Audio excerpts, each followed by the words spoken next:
Welcome everyone to SEO Office Hours. My name is Michael Chidzey. I'm an SEO here at Good Signals. And part of what we do, along with special guests, are these office hour sessions where people can jump in and ask their questions around their website and web search. By the way, nobody here is in the hot seat and we might not know all the answers, but multiple heads thinking about a problem should help. We've had a bunch of questions submitted already, as you can see, but if there's anybody here live on the call who would like to ask any questions, feel free to flag yourself in the chat functionality, which will be monitored. Also, there's usually a bunch of other SEOs live on the call. And I think one of the best things about office hours isn't just the four of us sharing our thoughts and perspectives, but you as well. So feel free to continue to do that. And that will also be monitored. Every week with me today is Juliana Turnbull, also known as SEO Joe Blogs. Morning, Joe. Loving the Christmas hat and the Christmas jumpers, by the way. I've got Christmas shirt on. Good morning. Hello, everyone. Thanks for calling in today. Yeah, Mike has got a Christmas shirt on, little Christmas trees. It's just not red, but it's still Christmassy. Thank you for keep running the show. Today is our 54th episode in our Christmas jumper or Christmas special and last episode of 2024.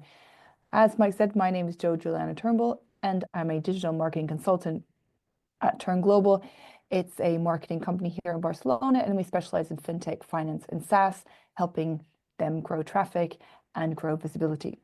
I'm really pleased to have on the show today Dawn and Dixon, both very well-known search professionals in our industry. Thank you both for coming on our last show of the year. Thank you for the invitation. Thank you. And thank you everyone for joining us today. We have John, Neil, we have Frank, Simon, Preet, David, Deepak. We have David, we have Walid, Albert, Noor, Daniel.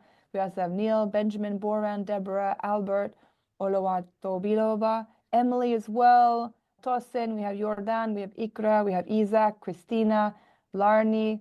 We have a lot of people on the call today. I think I've covered a few countries. If your country is not mentioned, please let me know. I've covered UK, Nigeria, Pakistan, North Pole, that's where Simon's coming from, the UK and Spain. So thank you all for joining us. As I said, it's our 54th episode. It's our last one of 2024. Our next one will be confirmed in 2025, probably the midweek of January. Is that correct, Mike? Yes, I think it's the 17th. Mid-January, like that, 17th. Yeah. So I'd like to just do a quick intro to our speakers, and I'll pass back to Mike because we've got loads of questions to get it through today. So I'd like to introduce one of our special guests, Dawn. She's an SEO and search digital marketing strategist. She is also an international conference speaker. She's presented at numerous awards like PubCon, SaaSCon, Brighton SEO, SMX, MozCom. She also particularly participates in other webinars and industry panels.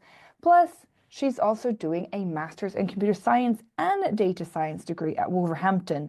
Outside of that, she's did a marathon in Snowdonia. I think that was last month. Was that correct, Dawn? Yeah, October. Yeah. So in October. So very impressive. And also outside of that, she's did a digital marketing strategy master's and also postgrad at MMU in the UK. She has a digital marketing agency called Bertie, and they specialize in enterprise SEO campaigns for leading brands across different industries. Welcome, Dawn, and thank you for coming on the show today. Thank you for the invitation. I'm looking forward to the chats and no doubt a bit of Christmas banter. So Definitely Christmas banter. So if you'd like to connect with Dawn, please do. I've just shared her LinkedIn profile in the chat there. And welcome, Dixon. So Dixon is very well recognized in our search industry. He has the Lifetime Achievement Award for services to search. He was also Search Personality of the Year and Outstanding Technology Individual of the Year. He is the CEO of Inlinks, and he leads the development of the first entity-based semantic SEO tool. He also serves as global ambassador for Majestic. You may have recognized him from when he was working at Majestic as well. That is a leading link intelligence tool. He's also the author of Entity SEO, and he's active in our community. He's spoken at many conferences, PubCon, Brighton SEO, SES, and Search London as well. And he's recently just come back from a 6-week trip to celebrate a special birthday in New Zealand. Welcome, Dixon, for coming on the show today. Thanks, Joe. I'm old now. Oh, so you've just put my LinkedIn profile in the chat. If you connect, just say, saw you on SEO office hours. And then if I don't get a little note, I've got loads and loads of people I don't know, and I don't know how I know them, so I don't connect with them. Just make sure there's a note. Just so popular, Dixon. It's not that. I think I just get spammed. Yeah. Thank you both for coming to the show today. I'll pass over to Mike because we've got loads of questions. Yes, great. Okay, let's jump straight in. So this first question is about migrations, or about a migration that hasn't gone so well. I've been given permission to share with everybody on the live call the URL. So Joe's going to do that now. But unfortunately, if you're watching afterwards on YouTube, I've been told I'm not allowed to, for obvious reasons. Okay, hi. I'm working for a women's fashion brand. Please keep this anonymous. In August, we migrated from a custom website build to Shopify, and we've seen a huge drop in organic traffic that doesn't seem to be recovering. Because of this, it looks like the migration has gone badly. But after investigation, while there are lots of widespread fixes to be made, they all seem to be relatively small and incremental, contrary to the idea that the migration was the cause. For context, on Ahrefs, site health is 100. The website is missing image alt tags entirely, and most meta descriptions are either missing, duplicate, or too long. But this was true for before the migration. And for core web vitals, only the CLS is an issue. There are around 800 actual pages, but more than 14,000 image URLs of various sizes for each image. They aren't indexed, so I'm not sure whether this is actually causing any issues. Do we think there's one big problem that I'm missing, or is it a combination of all of these things and more? So we've also put in the chat how much it's dropped by, which is quite significant. But again, we said we wouldn't put that on YouTube. Did anybody get a chance to have a look at the URL? Anybody got any thoughts? Dixon, you're nodding. Are you happy to kick off? I can kick off if you want. I think Dawn's got some thoughts as well. Actually, let's let Dawn go in first with her points. Yeah, they're not particularly site specific, but I do know of some real quirks that are on Shopify that I see on pretty much every Shopify site I've ever looked at. Out of the box, I would say it's not particularly SEO friendly, even though it claims to be.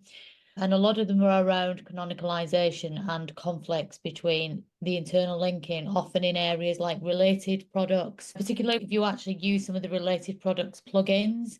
And it adds lots and lots of UTM parameters that canonicalize to themselves. Not UTM parameters, like tracking parameters generally across different modules. And the canonicals on categories don't often reflect the canonicals on the internal link. So you end up linking to products and linking to collections, etc., instead of being consistent. So a lack of consistency, generally speaking, in canonicals on Shopify. They don't tend to have a very stable breadcrumb either.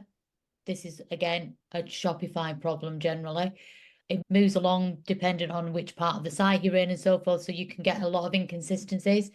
What I often find is that if you actually go into the, or ask your devs to go into the Shopify template, address breadcrumb, make sure that it's pretty stable, you pick a path and you just stick with it, if you like. And tell them to look at canonicals as well, because there will be inconsistencies. Make sure that any internal links, and there's some hacks for this. I think if you go and Google Shopify canonical SEO anywhere, you will find a lot of hacks for this. So the most important thing I found generally is canonical issues. If you get that right, actually Shopify is brilliant for internal. In fact, you can't beat it once you get your consistency of your internal links and your canonicals together. Yeah. So that's a big winner, regardless of everything else. So over to you, Dixon. Yeah, not surprisingly, I looked at the backlinks, and what stood out to me, the problem is whenever you do a migration is you can do everything perfectly, but your URLs are likely to change, especially if you're going to Shopify from a different CMS. So all of the URLs are going to change, and however you do your redirects, there's likely to be lots of places on the internet that link to the old versions of the URLs that now no longer exist. And that's exactly the same with this site. So I just looked up just using Majestic, the pages tab on Majestic, which shows all the pages that it's seen with links from other places on the internet. I found 1,152 pages that don't exist. They're generating 404s. That's fine. But the reason we found them is because there's links from other websites to those URLs. So that's not just 1,152 links that you're missing. One of them's got 4 links, 5 links, 29 links. So you're missing many thousands of links have effectively gone off. Now, what's interesting is I nicked down those, and one of those, there's a common problem for a lot of those links, and it's a URL parameter on the end of the URL. There's an ID URL that's on the back of that then is probably causing the 404. So there may be a way in Shopify to easily do a generic 301. I don't know. I'm sure Dawn will, but that would fix a lot of the problems quite quickly. Well, a lot of those links anyway, because you've got to remember that it's not just what Google thinks about those links. It means that there is a link somewhere on the internet. There's 10,000 links somewhere on the internet that are on other people's web pages that are potentially customers for your business that are now clicking on those links and getting to a 404 page. So it's really a case of tracking down the 404s and making sure that they're not. But do not make the mistake of doing a generic 404 page that is just redirecting every 404 to the homepage. You have to generate a 404 still. I think you can still put a search button on the 404, but it's got to report a 404 if it is one. Yeah. If you can't get a redirect. That's it. I finished. Hey, Joe, do you have any thoughts? I wanted just to answer the, first of all, thank you, Dixon and Don. Loads of great insights there. I wanted to answer what they asked here about, do we think it's one big problem missing, or is it a combination of all these things and more? I would say it's a combination of many different things. So it's also about being consistent. I don't know if this person did a site migration checklist before it migrated, but it would be good to do a post, go back to that checklist and then tick different things off the list of what was done or what hasn't done. And we just have a couple of comments as well in the chat here. Yeah, Rob saying that breadcrumbs are certainly an issue, even from a curiosity glance. And he actually noticed that one of the links that has knitwear in the breadcrumb, but the skirt link goes to a non-relevant page. There's always loads of inconsistencies. That's the problem. Yeah, so it's about being consistent, like with anything on this. Monsi says an audit post-migration seems to be in order here. You need to make sure that everything has been migrated across. Simon has mentioned that, as Dixon said, pick up and redirect the old links. Might be enough to tip it back into the SERP positions it had before. It is a very competitive market, especially now. And you run up to Christmas. Even so, it's very competitive. So even the slightest change may have an effect. And also would want to say that if you have you've done any press releases or you've done any exposure before, make sure that you've got those links still active going back to the site, and they should be directed. I'll back over to you, Mike.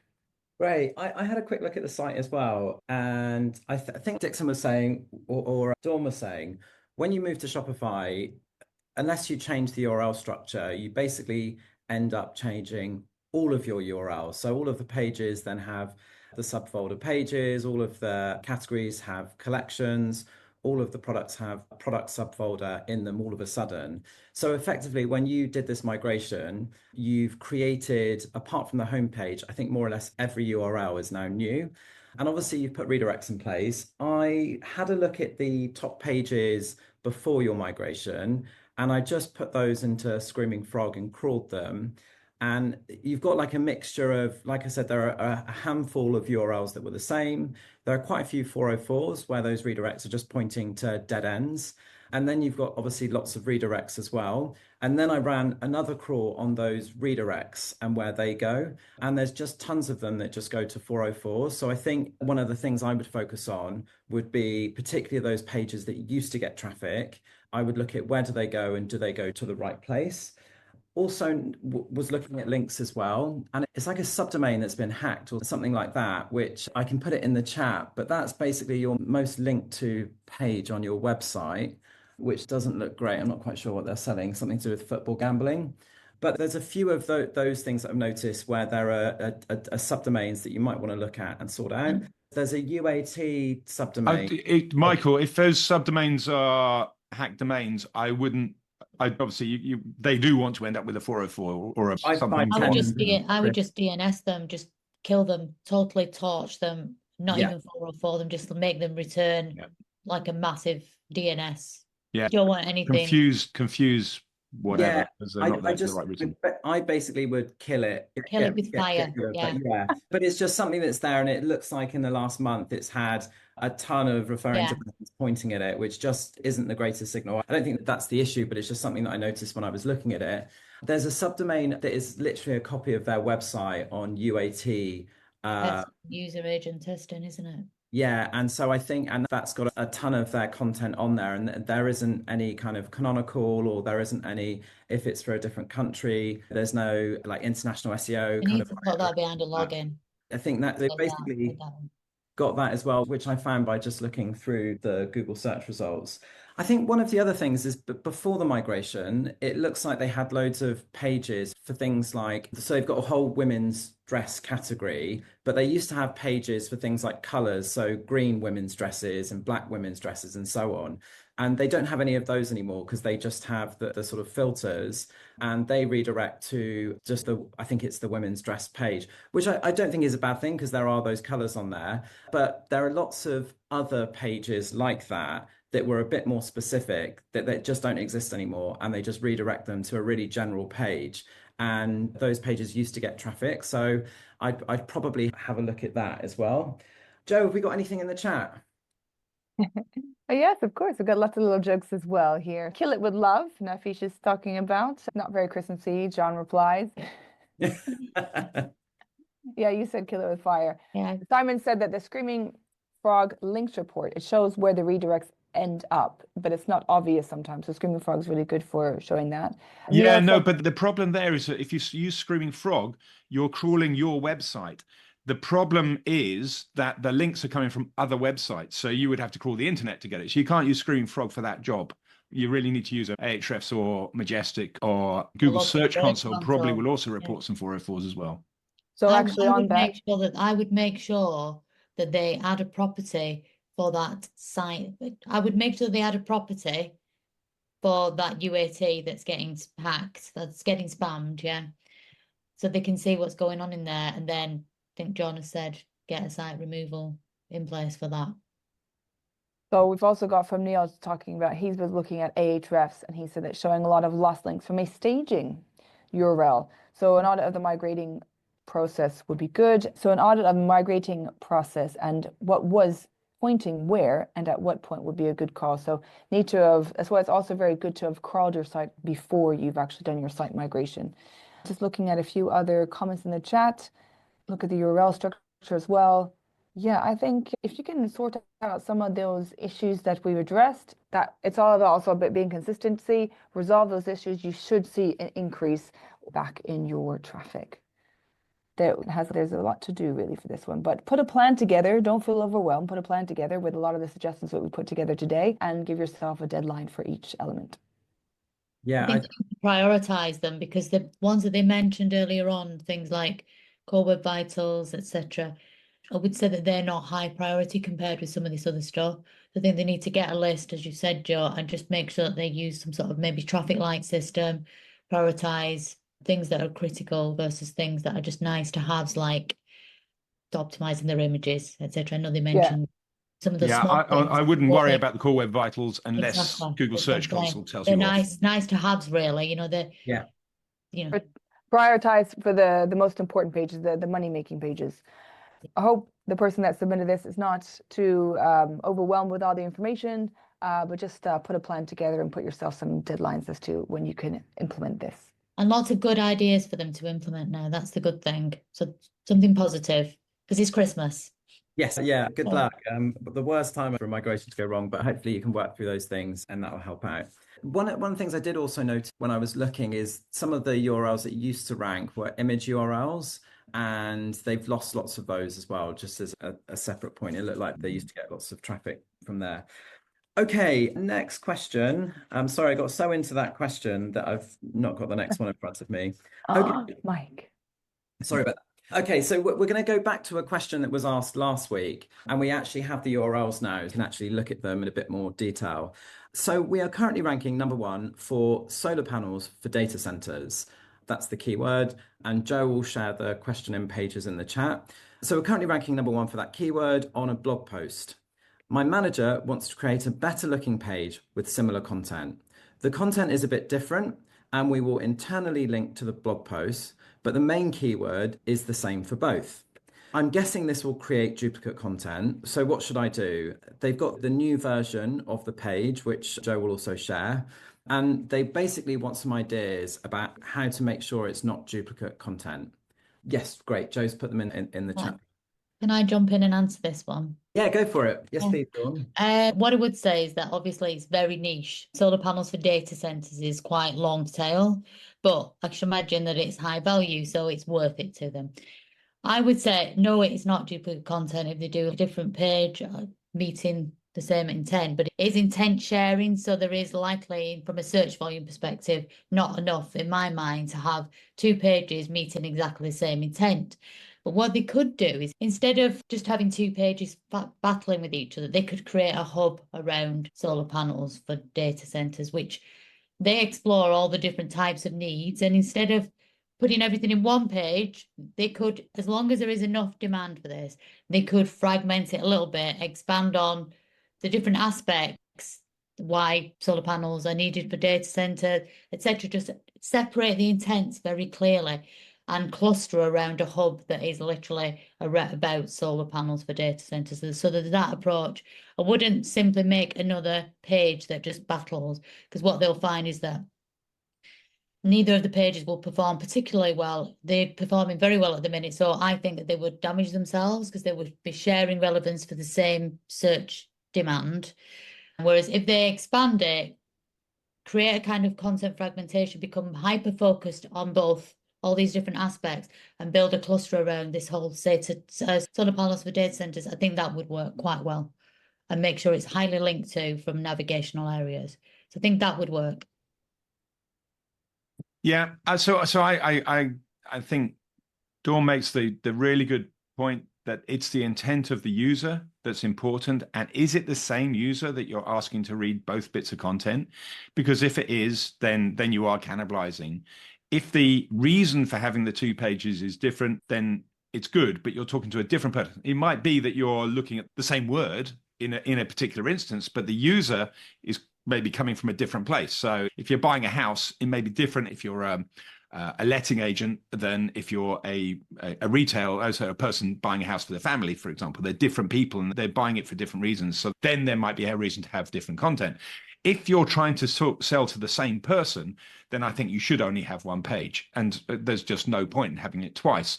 I would go so far as if your manager or your boss really wants the new content because the new content is better for the audience, then you may have to sacrifice your position 1 on Google, because you should give the audience the new page, which has got a better conversion rate. It might on that particular term drop down for a little bit, or may drop down completely, but it'll get there for other terms that are similarly relevant to the user, or you hope it will. And so the quality of the traffic should improve if the quality of the content is better matching the audience. Yeah, I would have one, not the other, if it's the same audience. And if the boss wants to sacrifice the page 1 listing, then make sure that the content is good for the user. Some great answers there. I would just like to follow up from what Dixon said about if what the boss wants. I would say maybe the boss doesn't know exactly what he or she would like. I think it's very important to communicate what the plan would be. So if you were to go along that route for what the boss would like, then you would be sacrificing position 1. You can see, of course, how much traffic you're getting for that page and also conversions too. So I would not necessarily go towards doing that, but just be able to plan, okay, if we went down route A, this is what's going to happen. If we go with route B, so what the boss wants, this is what happens. So you can manage those expectations. And Dixon, you very politely raised your hand. I did. Yeah, it's because I missed a very important point. Actually, you should see the size of the problem. Go into Google Search Console, see how many clicks that particular phrase is giving you. It's probably not as big as you think. I rank number 3 for number 2, number 1 sometimes for SEO speaker. I don't get any traffic for it. It's just pure vanity. And so it may be that you're not actually getting a lot of traffic there, and a better content for the user is a better place to start. So I see John nodding his head, but then John would on that particular answer. But yeah, so work out the size of the problem, because it may not be as big as you think. They need to also, I think, potentially look at expanding the problem. You're trying to not necessarily rank for just these 4 or 5 words. There'll be many other things that those people who are looking for solar panels for data centers, there'll be many more informational needs that they have, is my point, than just, they're not directly going to be looking just for that all of the time. So maybe help them with some of the other needs along that route, if you like, that are connected to solar panels for data centers. Yeah, because they're not just going to immediately go and buy 200 solar panels for a data center, are they? There may be other informational guides, etc., that you could cluster in to a whole topic around that, and rank then for many terms is the point. Amazing. I don't have anything to add because we covered this last week, and I agree with everything everyone said. Joe, do we have anything in the chat? Yes, we've got loads in the chat. Simon saying that conversion rate is more important than ranking position, so also look at that too before you change anything. Jordan saying that he agrees with you, Don, on the clustering. They could also explore focusing on longer tail keywords like solar for data centers in the UK, and also to tailor it towards certain regions and local requirements of the market. But yes, avoid that keyword cannibalization. Your mom was talking about internally link between the 2 pages strategically. So that could be an idea that you could do. Link from the broader blog post to the new page for specific detail, or vice versa. John was saying that I'd look at the value per click or visitor, even if it's a few clicks, but each click is very valuable, and that might help make a decision. That would be going back to the Google Search Console. And also back in Google Search Console, have a look and see, as Dixon said about that term, I would also look and see which pages or what other pages are trying to rank for that. And also that page will be ranking for other terms. And as soon as you change the content, the words will change, but there'll still be other terms that are giving traffic, and there may be better examples. I think maybe I would say not focus on, okay, it needs to rank for a specific this, but I'd implement this pillar page and topic cluster strategy, as Don then said, and expanded into saying about working on guides, blog posts, because it's not going to be a quick decision spending all this money on this solar panel. So know what your pillar pages are and have them supported by the topic clusters for those pillar pages. And then you can be ranking for longer tail terms, but higher conversions. Yeah. I think they need to map the whole user journey, the whole user search journey from start to finish. That's always hard though, isn't it, Dawn? Because people's journeys is not as linear as No, I know it's messy sometimes, etc. But I think there is also this obsession that still prevails in the SEO world around just 2 or 3 keywords for a page. And that is just not realistic today. Yeah, so we all look at lots of different terms. Yeah. And especially people seem to think that they own, or like, we hold position 1, that's ours. Nobody else holds position 1. Nobody owns any of this. So we have to maybe expand our thinking a little bit. Yeah, very good point. Nobody owns it, yes, and things can change. Yeah, so those are loads of questions, answers to our questions. I just also wanted to say, for those that are joining us, watching us, the recording, if you are enjoying it, I'm sure you are, click a like on the video and subscribe to our YouTube channel. Thank you for watching us. We will be back in January, and you can also join us live at 9:30 a.m. GMT. And I wanted to also say thank you to my sister Ruth, dialing from Australia. Last week, she was the co-host while I was visiting our parents. So it was a bit closer for me to go visit them than her coming over 2 or 3 planes. So thanks, Ruth, for joining us, and I hope you all enjoyed having her. I know Jordan, you already mentioned, so thank you for your feedback. Just before we jump on to the next question, I was just going to say that I think sometimes you can get hung up on the wrong thing. And it reminded me of a boss I used to have who I remember years ago storming down the office saying to me, I've just Googled our brand and the words is rubbish and is crap. And we rank number 1 for it. That's awful. And actually, nobody's searching for that brand is rubbish, that brand is crap. And I think you just have to be careful that you don't get hung up on the wrong things instead of spending time on the right things. But yeah, just I'm imagining the search volume is quite tiny. And I think Simon's put in there that the customer base in the UK is quite small. And it's a procurement decision that. So it's not going to be just your person on the street looking for solar panels for data centers. It's a 2-year procurement decision. So you'd have to really, you could perhaps even think about creating content that is much more designed for a procurement officer than the person that just would type in data centers for solar panels for data center. So it's different. It's B2B. Great. Hopefully, Michelle, who asked that last week, hopefully that's helped. Dixon, we got asked this question about 3 weeks ago, and I held it back because I knew you were coming on. And I feel like it makes way more sense for somebody like you to cover this than others. There's a lead up. Talk about expectation. Okay. Somebody's basically asked how to handle internal linking on a large scale website. Have we got any ideas? Yes, it depends on the definition of large scale. However, one of the things about internal linking is that doing it manually, people don't think about how much time it's going to take, because let's say you've got 1,000-page website, so not necessarily large scale, a reasonable scale. And you've got to know the main things. Let's say your business has got 10 important areas that it works in. So you've got to go and read through 1,000 pages and think about those 10 things in your human brain to try and say, on that page, I should be linking over to here in the content. So let's say you can do each one of those in 15 minutes. That's 1,000 times 15 minutes. That's a huge amount of time to put those internal links in logically. So you do need a way of doing it algorithmically, but it's not ideal to then just say, oh, this keyword over here, I've got to, every other time I mentioned that, I got to link through to there. You've got to have some kind of context in there. You don't want to always get every single link. Obviously, that's why inlinks exist. So inlinks try to read a page or read the whole website and build a knowledge graph of the topics on the website. And then it asks the user to say, what are your 10 main pages? Because you don't really need to link every single page to every single page.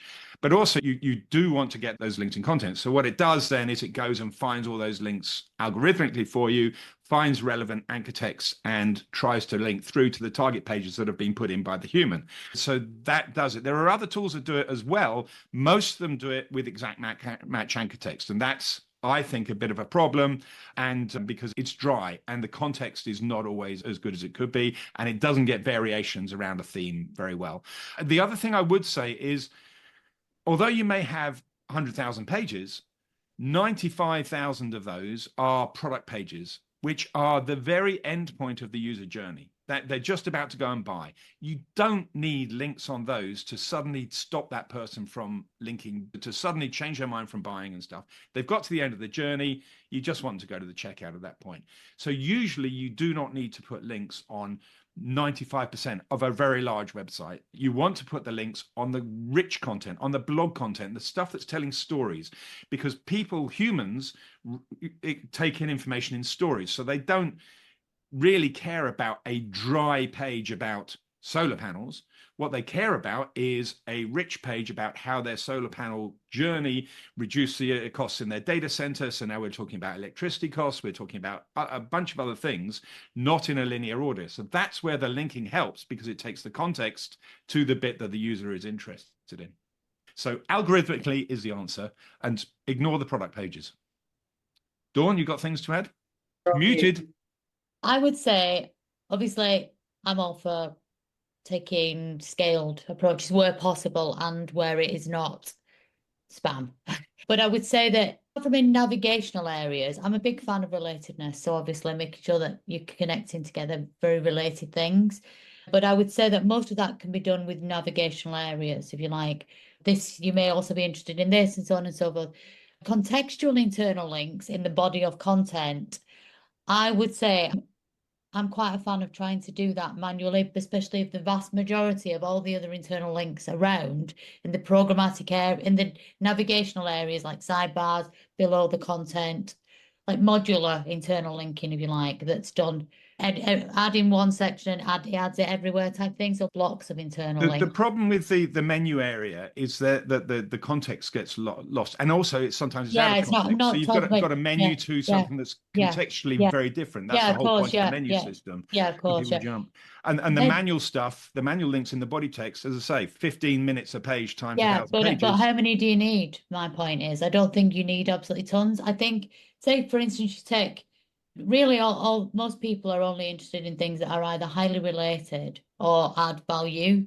And I've seen some of the plugins that are out that add automatic internal linking. And I'm not meaning in links or word lift here because I highly rate those, but I've seen some plugins for some CMSs and they just spam. It's literally just spam. I want to rank for solar panels, and everywhere that solar panels is mentioned, it adds a link to this. But it's just trying too hard. Yeah. I think there is an element of certain areas are like the main content. I would be very careful about doing anything programmatically there, unless it literally is something that does add real value. I would minimize it. Yeah. Don't get me wrong, obviously, on the major news sites that there is a lot of internal linking on entities and so forth. That's programmatic, fine. But I'm not talking about that. I'm talking about in context, in body. I would be very careful about doing those programmatic. I think it's fair to say, Dawn, that a tool is a tool and you can use it well or you can use it badly. Google is a tool. You can use it well or you can use it badly. Agree. If you're an SEO that just relies on any tool without thinking brain 2.0, then you're going to go pear-shaped. But it will save a huge amount of time. And also, it will generally, well, on InLinks endeavors anyway, endeavor to find things that you just don't see as a human being. When you're trying to read stuff, it's very hard to read a 2,000-page article and then remember all the things that you're supposed to be linking to. I think it should still be natural, but also I'm glad we're having this conversation. But also what I would say is that take Yoast, for instance, there's quite a lot of these automatic internal linking plugins that they have, The vast majority of people using Yoast on websites are not SEOs. They're like small business owners or they're bloggers and they're like, hey, oh, this is wonderful, a plugin that'll just do all the internal linking for me. Hit it. And then it just obvious. If I was a search engine, I'd be like, this is really obvious. It's just programmatic. They check that the plugin exists and it's just trying too hard. Because they just, I don't think people have the capacity if they're just small business owners. They're not SEOs. Their job is not to be an SEO. The job is just to try and get traffic or whatever.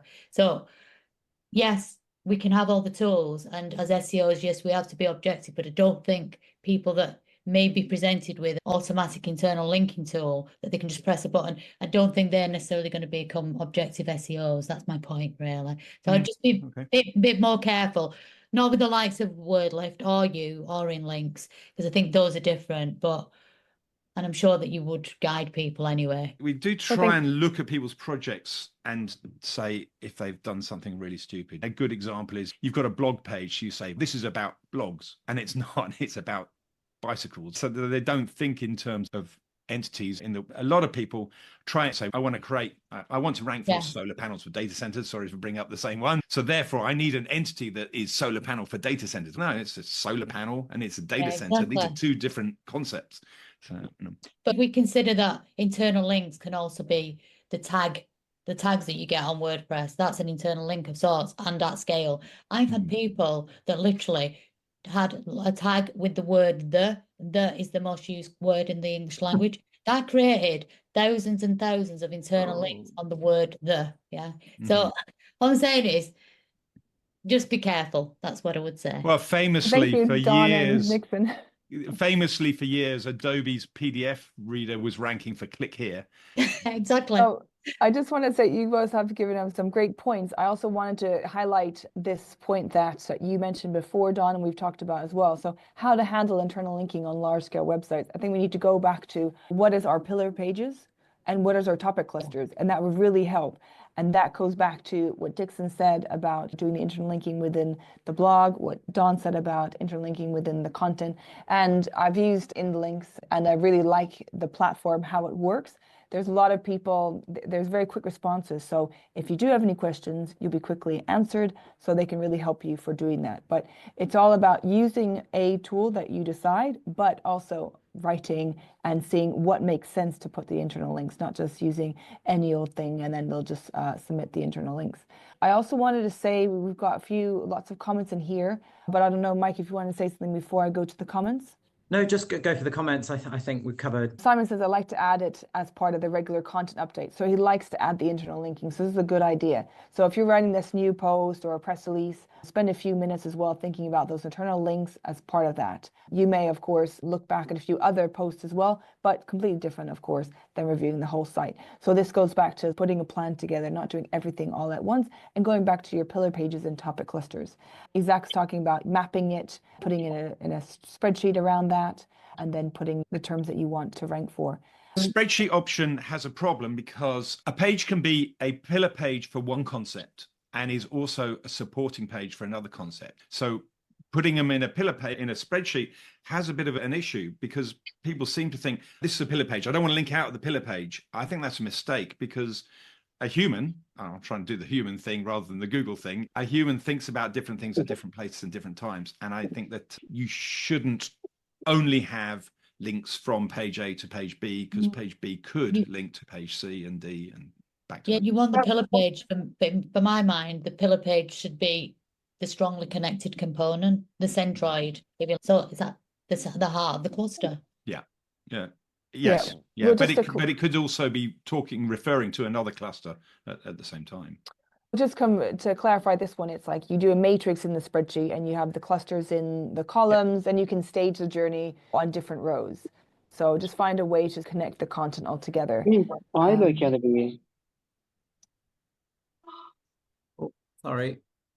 So yeah, we've got loads, and it's 11:18. We started with 3 questions. Oh, I know. Okay, this has come up every single week for the last, 6, 7 weeks, where people have asked about any thoughts on the latest update. We were going to talk about it last week, and then another update came out, and now that's finished as well. I don't know if anybody has any thoughts on the December core update. Dawn, go for it. I'm happy to say that given this is more general thoughts about updates generally, I know that people are saying, oh God, there's another one. It's just 3 of them, just had the 2 large ones and then this smaller, short and brutal, they're saying this one. And then now today they've announced a spam one. So it's like 4 in quite a short period of time. What I would say is get used to it because it's going to just increase in cadence all of the time. I don't know whether anybody read, but last year I wrote a piece that was around the way that the evaluation process was changing in the world of information retrieval. So it was a much more of a balance between using human raters and LLM, machine learning evaluation. If they are using more evaluation in the early parts of the pipeline via LLMs, that means that the speed of which they need to do the cycle of core updates is much shorter. And I think that's going to get shorter and shorter as processes change internally at Google. So I think we'll eventually, and at Bing, obviously the person that I took inspiration from when I wrote about the humans versus machines as evaluators of search results, which is at the core of updates, if you like. He was from Bing, he was a Bing engineer. So I know that Bing are doing it. But if this is the way they're going, then we're going to end up with this ever flux and just it will be an always on thing. I think this latest one just last week or this week just ended. I think that was an adjustment, but it was still a core update because things are always changing. And then obviously the spam one is like a mopping up one. I just think we just have to live with it. Sorry. I think it's going to get worse. But better in a way. I find it very amusing. I'm probably not the only one that uses Barry Schwartz's roundtable daily thing to collect everything. Every single day. There's talks of an update in Chatter over here and over there and Webmaster World or whatever. And it just carries on going. And the problem is occasionally they announce a core update. Okay, fine. Something big's happening. But what I don't think people realize is that some things get updated in seconds. They might just do something that suddenly changes for a small vertical or something that's narrow in focus. And then suddenly people in that industry suddenly are up in arms, and then everyone else thinks there's a big core update as a result of that. Other things take a long time to have an impact because some things they can say as a page level, right, okay, we're going to suddenly ban all titles on the page and then change the algorithm. They could do that. But some things require Google to re-index all the other pages to see the context in which something happens, and that can take months because it's going to take a long time. I try not to get too hung up on updates. It's a short answer. I know when I was agency side, it's the hardest thing in the world to do because your customer wants to be seen to be number one for keyword here. And they got this vanity, boss has a vanity phrase that they're there for. And you wake up in the morning and you're not there. And all of a sudden it's entirely your fault. I appreciate it's hard to accept, but It's the nature of life, as Dawn says. It is ever flux. Life is changing. If you're going to go down for one keyword, if you haven't messed up your website, it means that you're probably ranking for some different keywords. You just haven't seen them yet. We've got the classic example of intent is always changing as well, and nobody owns keywords. I think we have to do a re-education piece on clients and just people that just generally are desperate to stay there for certain words because, as you say, it's constantly changing. The sport query, just the travel query, sorry, Liverpool, Manchester changes twice a year. Remember, famously, Richard Keenan-Hurd, who was the head of SEO for the train line, turned around and said, oh yeah, this changes twice a year. And I always have to explain to my boss why we've dropped off number one, because it becomes about the Manchester football derby. Yeah, So, the world, yeah. so it's like intent to, like at this time of year, around Black Friday in e-commerce, intent changes to almost transactional for everything, every words. Whereas a lot of the time it's purely informational. Why would search not change? Yeah, Why would the search results not change when people's intents are turning on their heads at certain times of the year? Yeah, so interesting. Especially you've also got the Christmas shopping, and then straight after you've got January sales as well. And then for the Exactly. rest of the year, it tends to be a bit quieter when it comes to shopping, doesn't it? Also, as SEOs, we forget that you'd rather have 100 people. And so would you rather have 100 people coming to your website and one buy, or would you rather have 10 people come to your website and 4 buy? The latter. So narrower is... Sorry, I'll shut up now. No, we have loads of insights from you both, so thank you very much. I wanted to say back on what you were saying, Dawn, about change. John actually mentioned that if you don't like change, being in this bleeding edge technology space is going to be hard. We need to adapt. Monty's saying it's important to stay at top, but of course, not panic. And we've got loads of comments here. Jordan's agreeing with you, Dawn, especially with AI overviews. AI overviews obviously came out in May. SERP features and other changes on Google SERP positions. In the Google SERPs, position ones is not always position one. And yes, couldn't agree with you more, Don. This is me. Just like it's quite funny when people say, oh, we're number one. Yeah, but they do not own number one position. Of course, unless you do pay PPC, and then it's a different story. Seasonal change as well. That's a good point by Simon. That can change a lot as well. And we talked about Black Friday. That was not something that happened in the UK or even in countries like Spain probably only until 5 years ago. Now there's so many sales. It used to just be one sale, particularly in the UK, January sales and summer sales, that's all. And now there's many different ones throughout. And it's a week. It's not even Black Friday anymore. It's a week leading up. Exactly. And then just back about some of the updates and stuff. There was a variety of things that are considered core, that John's mentioned, so it's hard to compare them all. So yeah, there's lots of different updates. So we just have to be on top of it, make sure we're doing the right ethical SEO for our website. And also, we mentioned this before, not always just rely on the one channel. There's a lot of communities are growing a lot, especially in 2025. You've got people talking about your brand there. We've also got people should be investing in other forms of media, maybe paid media, digital PR to get exposure, not just with organic. I'll pass back to you, Mike, because we've got 3 minutes left. The only thing I would add on this is that we've got a page on our website, just like a blog post about core updates. And we often get inquiries when one's happening or when one's just finished. And often if people have seen a drop in traffic, they instantly want to know what that quick fix is, a bit like the migration question earlier on. And often it's not that. You have to look at the content that you have on your website and thinking about things like intent and so on. So if you have seen a bit of a drop, it doesn't tend to just be like, I'm just going to fix this broken page and everything's going to get sorted, because that's not usually the case. Okay, we've got a couple of minutes left, so we'll finish it. Sorry, I've just read Simon's comment. Okay, couple of minutes left. So we'll finish on our regular question, which is basically, what are you most excited about in terms of SEO? Dawn, what are you most excited about in terms of SEO? The more I dig, obviously I'm doing this course, this new master's, and I'm learning about regression models and classification models and machine learning, etc. And the more I learn that kind of thing, and the more I know that it's fundamentally a huge part now of search, the more excited I am about the things that are to come. I know we've been through a very terrible time in the SEO world with the helpful content update. A lot of people were decimated and so forth. But I think that as they really get to grips with AI overviews and a lot of the AI stuff, it's going to open up so many opportunities for us. And I think they are going to get much, much better at understanding intent again with AI at the heart of search almost. So I'm excited about what's happening. Now I've got a bit more of a look under the hood. So I think the possibilities are endless. SEO is definitely not dead. Great. Dixon, what are you most excited about in terms of I'm really delighted that the world is back to the Wild West. AI now means that there's multiple players in there. There's multiple ways in which people are changing the way in which their search habits are working.